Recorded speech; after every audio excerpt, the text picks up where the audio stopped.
Hey, what's going on, my gilded brethren? This text effect right here is what I'll be showing you today, and I call this the let's see. I'm gonna call this the phasing text effect, cause it looks like it's phasing. You know, it looks like chameleon, like it was a chameleon, like, you know, changing its shades, appearing, then it attacks. But now I'm gonna call this the phasing text effect, and all you need is Photoshop, and if you like this font, I'll have the download link for this font in the description. It's called Gorgonzola.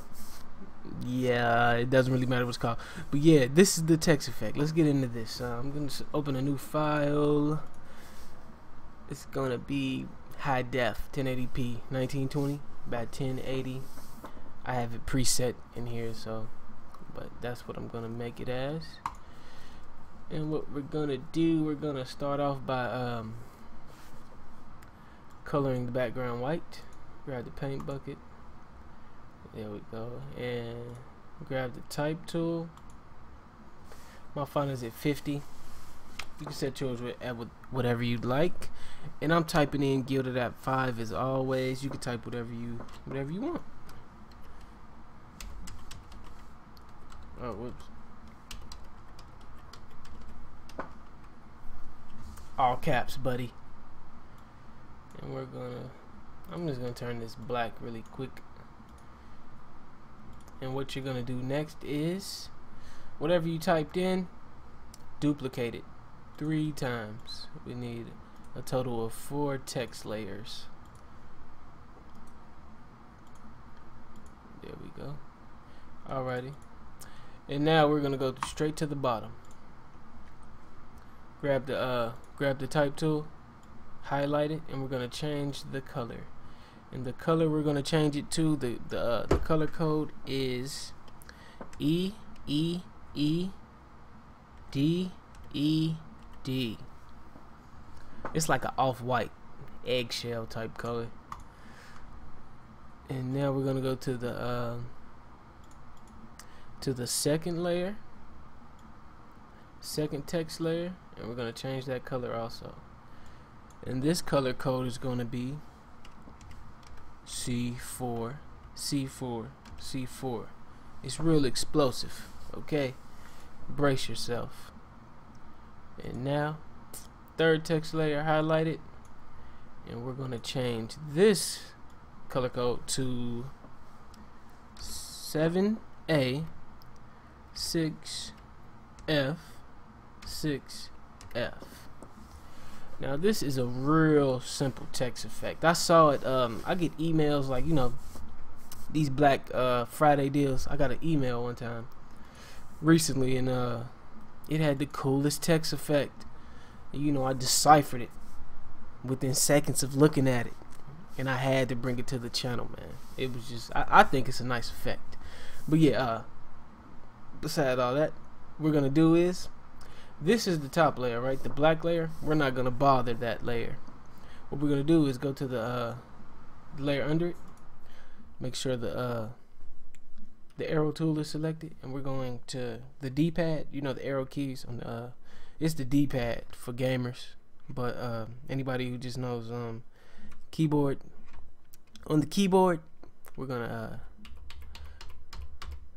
tap that arrow key a couple times, you know, kind of stagger this text really quick.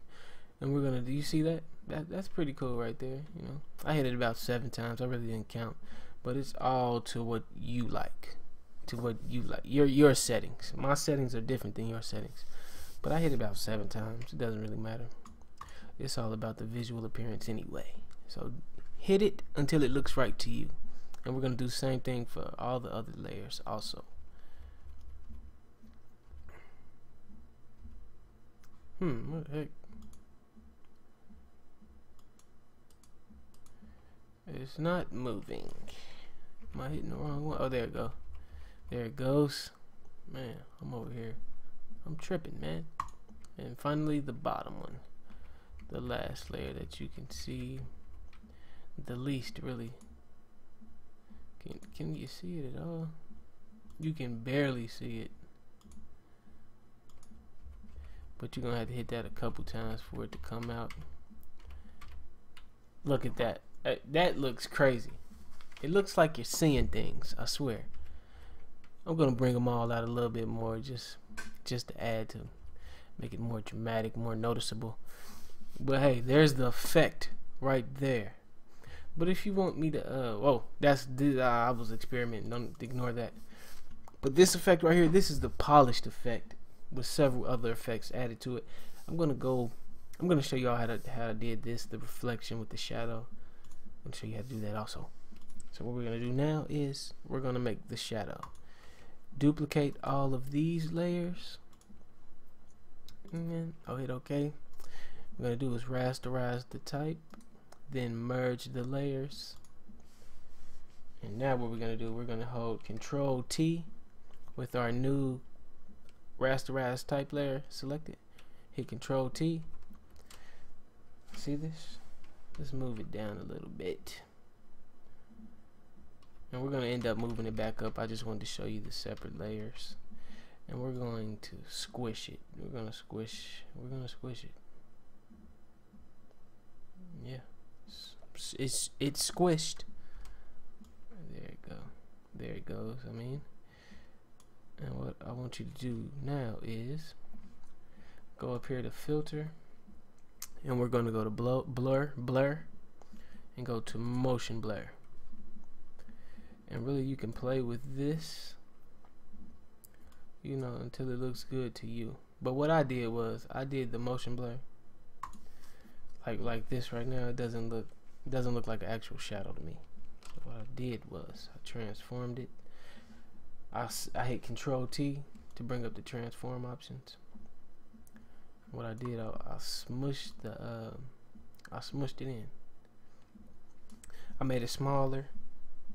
Hit enter, and I hit it with the motion blur again and again. Give it the actual shadow looking effect, and I'm gonna take the opacity down just to give it an action. Now that looks like a shadow to me. Okay. And now what I want you to do is we're gonna do the same thing. We're gonna all our text layers, we're gonna duplicate them one more time.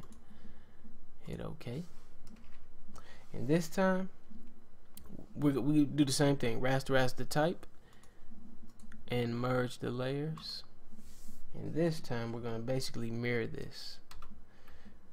And to do the mirror effect, bam. There it is, the mirror effect. Hit enter, and we're gonna move this down. We're gonna move it down below the shadow. About right there. That's cool. And what we're gonna do now is we're gonna take the opacity down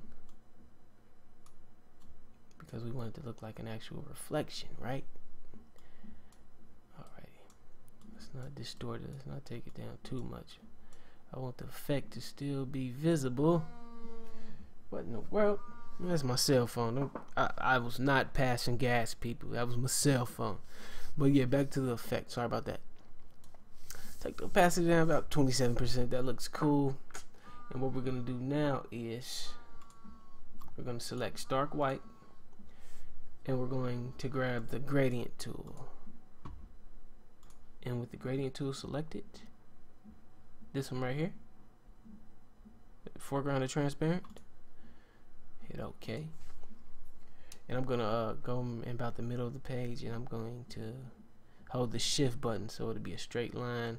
I don't want it to be curved or anything, so hold shift, straight line, straight shot.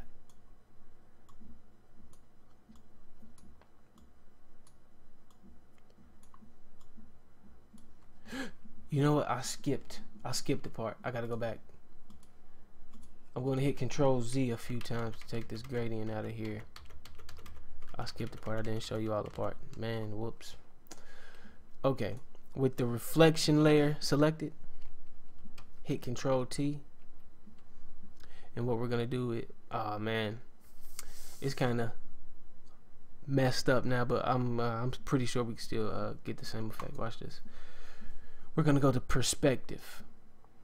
Select perspective and go to the corner. and I want you to basically just pull to the left hand side. Okay, and this is that. I think that's cool. That will suffice. Hit enter.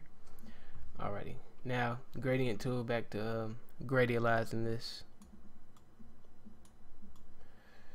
Let's try to whiten out the top of it, make it look like it's fading, because it really is fading away. And there you have it. There's the effect. It kind of looks like a Back to the Future effect also, if you ask me. Yeah, that's it people.